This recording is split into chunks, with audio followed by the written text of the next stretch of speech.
तो मैं आज एक प्यारा सा साउंड का कजरी गीत है, नाच गीत लेकर है दोस्तों। मैं आपको लेकर आऊँ बहुत अच्छा गाना दोस्तों, आइए आप लोग सुनिए। सैया सावन में सोहै चुनर धानी, सैया सावन में सोहै चुनर धानी।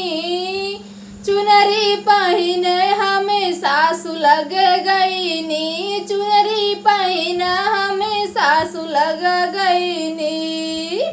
सासु मुहवा न फेरे, सासु मुहवा न फेरे परल पानी, सासु मुहवा न फेरे परल पानी। सैया सावन में सोहै चुनर धानी, सैया सावन में सोहै चुनर धानी। चुनरी पहिन हमें जेठनी लग गईनी, चुनरी पहिन हमें जेठनी लग गईनी। जेठनी फेरै ना नजरिया परल पानी, जेठनी फेरै ना नजरिया परल पानी।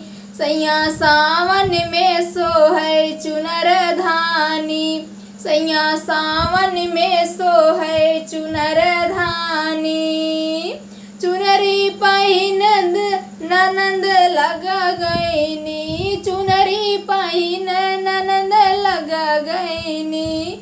मुहवा फूलल ननंद के परल पानी, मुहवा फूलल ननंद के परल पानी। सैया सावन में सोहै चुनर धानी, सैया सावन में सोहै चुनर धानी।